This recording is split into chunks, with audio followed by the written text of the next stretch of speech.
What's up, everybody? Jeff with the Better Dog LA here, and today we're working with Jax, and what we're going to be doing is working for food with some other dogs as a distraction. Got them behind the sliding glass door over here, or the bifold door stuff that opens to the backyard, and they're all here. They're all being calm. They've been fed, but this is going to be to get Jax here a little more into a better headspace, working with food, not treats. This is how he's earning his meal and being calm. And it's also going to be something where we get some time in and being calm, associating with food. He already knows that there's something going on. I got the bait bag on the back here. I'm not doing this with a bowl. It's going to be a modified foraging protocol. Jeff Gellman at Solid Canine Training, we're going to disagree with that whining. He's hooked up to the e-collar? No. So I'll be able to sort of manage any incidents here. I don't think there's going to be any. This is enough of a barrier. One thing about this, you want to make sure that you have dogs that you know are not going to be reactive on that side and add to the energy and add to the chaos. You also want to make sure too, with the dog that you might be working with, that they're not going to charge at the glass because the other dogs are there. It's happened. I have a neighbor who had an Australian cattle dog that they worked with that would see other dogs walk by, and there were just certain dogs that dog did not like, and he would charge, and he punched holes in the glass window that looked out over the sidewalk. Fortunately, only got out, I think, once, but again, he'd hit it, crack it, smash it.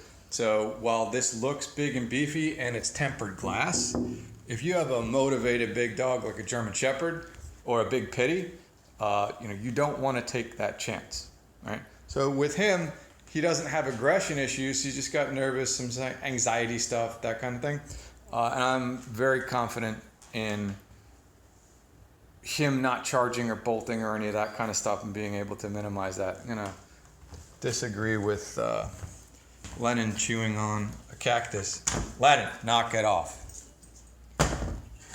Always wanting to get into some mischief. All right, let's go, Jax. So with the foraging protocol, what we do is we spread the food out on the floor so it takes them longer to eat it, and they're kind of going from spot to spot, and they're moving around in this environment. Usually it's done, Jeff Gellman at Solid Canine Training, this is one of his protocols. This is a modified version of it. He works with dogs that are hyper-reactive around the other dogs, and they get to the point where they're all eating around each other. So everybody's food gets tossed on the floor, and it's managed 100% by multiple people, so that we know we won't have incidents. But this is a modified version of that to get in some duration, working for food, and creating some new associations around the other dogs. So, Jax, let's go. Always waiting at the crate. Let's go, buddy. Forward. Jax. Good. Place. Sit. Nope, that's not place. Feet are off. Let's go, buddy. I know you're excited. Sit. Good. Give him a minute. See the other dogs. Good. Give him a look. Looking back at me, that's exactly what we want. Might be a little bit nervous, but when you have questions, look to me. I am going to guide you. I'm the coach. Jax, ready? Let's go, buddy. So we got a little bit of the whining, a little bit of that excitement. I'm not going to let him spend a lot of time up by the glass and get really close. Ready, buddy? Let's go. Jax. Place. Good. Sit. Good. Get him anchored. He's hungry too. Fed him half of his regular meal last night just to get him super primed for this. Start out with one feed by hand. Go, buddy. Break. Good. He's not excessively biting, or not so much biting, but being super mouthy, like he's really keyed up and nervous. He's actually pretty chilled out with all those dogs sitting on the other side of the glass. But nope, let's go, buddy. As you can see, everybody on that side of the glass is being calm. Right? So that's if you have dogs that are barking or have a really intense energy, it can create all kinds of problems. And we got Jax already moving back to place. The great thing about place command is that it becomes a spot where they go to and naturally just go to, and it helps them anchor. Good, buddy. So I'm going to spread some of this out on the floor, and I'm going to hang right here in case I need to get in and buffer this zone. Put this over here. Nope, nope, nope. Good. Break. So all of that, look, didn't release you. I know it's food. The food was flying across the floor. This is all about slowing you down. Jax, he's been super sweet, very excitable, high energy, high drive German Shepherd. So all the things that we have been doing have been place command, down stay, in and out of the crate, sit, stay while you're there, right? Slow down just to give him and help him develop a chill out button and off switch. Good, buddy. Nice job. Jax, over here, buddy. That went well. Jax, sit. Good. Jax, down. Good. He's a little off place, but I'm going to let the down command kind of go with that, just given the environment that we're working with.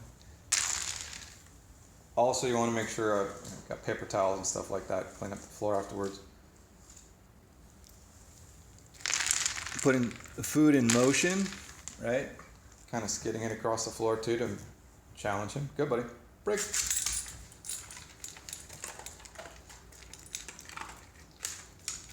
And again, the point to this is we got dogs over here. We've got a nice, safe buffer zone. We've got dogs that are chilled out. We got Luke, we got Holiday, we got Lennon. It's 100 degrees outside, so they're under the canopy. It's a little bit warm. They're taking a break. They were out sunning themselves, so everybody's a little bit on the warm side. Jax, good boy. Good, nice walk by. Gave everybody a quick checkout. There's Carly. Taking a nap over there. So for Jax, this would have been impossible earlier in the week just because just walking the dogs by this outside while he was in the crate, he was barking and whining and just like overly excited, reactive. So we're doing this slowly, exposing him. We've done some passes too with dogs while he's been in the crate, bringing him over here so that they were on leash, but they were in sight. They were able to look at each other slowly, and we'll slowly increase the distance. Was able to do a couple of crate passes with walking the dogs past the crate with him with no issues, no whining, any of that stuff. So this whole thing is creating a progression and asking more of him as he develops more skills. There you go, buddy. Good. A little whiny, staring out there. So he's not 100% comfortable, and that's okay. This is working through that issue. Jax, ready? Sit. Good boy. Gonna do a up high hold. Good. Oh, there you go, buddy. He's looking, yep. So the food's way up over here. Another challenge for him. Good. Good. Jax. Good. Break. So longer waits for the food. Again, want to challenge him to provide more attention. Good, buddy. Jax, over here. True little distance over here. Smaller rug. Jax. Place. No. Good. Place. This one takes, nope. Takes him a minute to get on because it's smaller. Good. Sit. Good boy. If I wanted to be a hard ass about it, I would do more cue for him, but I want him figuring this out and getting on the small rug. Jax, down. Good. And I'm moving slow, and I'm talking slow, using a low tone of voice, all that, because I want this to not be exciting. Again, the whole point to this is low key, putting you in a lower gear, and just having you work around it. Now, if he was charging at the food and he was getting all excited, we would work and we'd move him a further distance away to where he was more comfortable, right? So if he was struggling, we'd move back, and the dogs are all over here, and we just have him further away from the source of the distractions or whatever's causing the anxiety. Use with the vacuum cleaner, that kind of stuff, washing machine. So it translates to a bunch of different problems that you can problem solve with. Nope. Down. Let's go. Nope. Place. Good. Good, buddy. Jax, down. Good. And we're at the point with him, with place and that kind of thing, that's going to start to get corrected at a higher level because he knows better at this point. So notice the distance always makes it trickier. Wants to come, wants to go, get the food. Break. So as you can see, came over here because he was closing that distance with more excitement. So just a little bit of the foraging, modified foraging protocol to help him develop a better mindset around the other dogs, safe, controlled environment, but getting him into a different gear and teaching him that, you know what, this doesn't have to be a source of anxiety, and because we're cueing it with your regular food, this is how he's working for his meals for the next few days. We'll get the dogs closer. We'll do a bit where he's going to be in the crate. He'll eat in the crate with the dogs around, not up against the crate, but we'll get them closer and closer to the point where he's able to handle it, and it helps rewire their associations with the other dogs, and it helps teach him, again, how to be more calm and how to self-soothe. It's been going on for bits. I'm going to wrap this up. You guys get the basic idea. We'll have more with Jax. Coming along really good. Super cute boy, but a little bit on the pushy side. So all this stuff to slow him down, giving him another skill set. Do one more round here. Jax, down. Good.